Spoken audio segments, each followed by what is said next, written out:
The boys के episode 5 का trailer आ गया है और इस बार स्टोरी सिर्फ एक्शन नहीं, पूरा पावर शिफ्ट लग रही है। अगर एपिसोड 4 याद हो तो एंड में सबसे इम्पोर्टेंट चीज़ क्या हुई थी? होमलैंडर ने सोल्जर बॉय को मारने का परफेक्ट चांस होते हुए भी छोड़ दिया, क्योंकि पहली बार उसने सोल्जर बॉय को वीक देखा। और यही मोमेंट एपिसोड 5 का बेस बनने वाला है। होमलैंडर अब सोल्जर बॉय को सिर्फ एनिमी नहीं समझेगा, बल्कि एक ब्रोकन लेजेंड समझेगा जिसे यूज़ किया जा सकता है। मेरा पहला प्रेडिक्शन ये है कि एपिसोड 5 में होमलैंडर और सोल्जर बॉय के बीच में टेम्परेरी ट्रस्ट होगा। ट्रस्ट बिल्कुल नहीं होगा, पर दोनों का टारगेट सेम होगा, V1। अब ट्रेलर में होमलैंडर एक नए कैरेक्टर के पास जाता है जो ऑलमोस्ट कंफर्म लग रहा है कि बॉम्ब साइट है। एपिसोड 4 में ऑलरेडी रिवेल हो चुका है कि बॉम्ब साइट सारे V1 वेल्स लेके चला गया। मतलब इस टाइम पे V1 के बारे में सबसे ज़्यादा नॉलेज अगर किसी के पास है तो वो बॉम्ब साइट ही है। इसलिए होमलैंडर उसके पास इंफॉर्मेशन लेने गया है।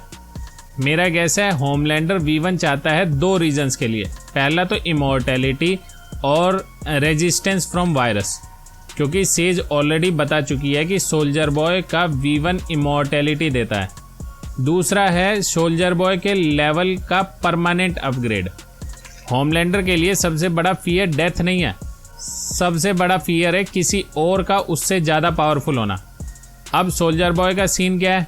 ट्रेलर में सोल्जर बॉय किसी से ब्रूटल फाइट करता हुआ दिख रहा है और मेरा स्ट्रॉन्ग प्रिडिक्शन है कि वो बॉम्ब साइट या बॉम्ब साइट का एलाई से लड़ रहा है, क्योंकि सोल्जर बॉय भी V1 को किसी और के हाथ में नहीं जाने देगा।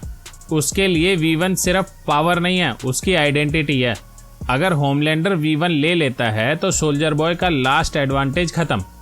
तो दोनों फादर एंड सन सेम चीज चाहते हैं, पर एक दूसरे पे ट्रस्ट भी नहीं करते। अब ट्रेलर का सबसे शॉकिंग सीन, एक कैरेक्टर के स्टोमेच एरिया ब्लास्ट होता हुआ दिख रहा है। ये रैंडम डेथ नहीं लगती, ये बॉम्ब साइट का नाम और पावर के हिसाब से डायरेक्ट सिग्नल लगता है। मेरा प्रेडिक्शन है bomb site explosive based soup है, जो बॉडी के अंदर ब्लास्ट ट्रिगर कर सकता है या इम्पैक्ट डेटोनेट कर सकता है। और अगर ऐसा है तो एपिसोड 5 में एक नए कैरेक्टर की ब्रूटल डेथ ऑलमोस्ट गारंटीड है। अब एडम ब्रूक का बाथरूम वाला सीन, वो बैडली ब्लीड कर रहा है और द बॉयज यूनिवर्स में बाथरूम सीन कभी नॉर्मल नहीं होते।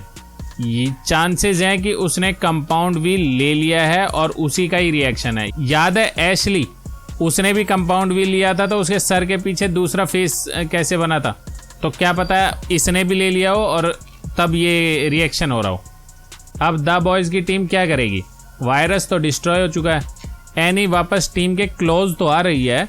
रियान इंजर्ड है और वो कहीं भाग भी गया है, तो अब उनके पास डायरेक्ट वेपन नहीं है। इसलिए मेरा प्रेडिक्शन है ह्यूगी और ब्यूचर भी बॉम्ब साइट को ढूंढने निकलेंगे, क्योंकि अब गेम सिंपल है, जिसके पास V1 होगा वही नेक्स्ट फेज कंट्रोल करेगा। फाइनल प्रेडिक्शन सुनो। एपिसोड 5 में होमलैंडर और सोल्जर बॉय टेम्पररी डील करेंगे। बॉम्ब साइट उन दोनों को मैनिपुलेट करेगा। एक ब्रूटल सूप की डेथ होगी। एडम ब्रूक का बॉडी हॉरर सीन वाला रिवेल होता है और द बॉयज V1 रेस में भी एंटर करेंगे। और एपिसोड एंड में फादर एंड सन अलायंस टूटने लगेगा, क्योंकि द बॉयज की दुनिया में पावर शेयर नहीं होती, सिर्फ छीनी जाती है। तुम्हारे हिसाब से एपिसोड 5 में पहले धोखा कौन देगा, होमलैंडर या सोल्जर बॉय? मेरा ये चैनल सब्सक्राइब करें और मेरे हर अपडेट आपको मिले, इसके लिए बेल आइकन जरूर दबाइएगा। आप सभी को मेरी ढेर सारी शुभकामनाएं।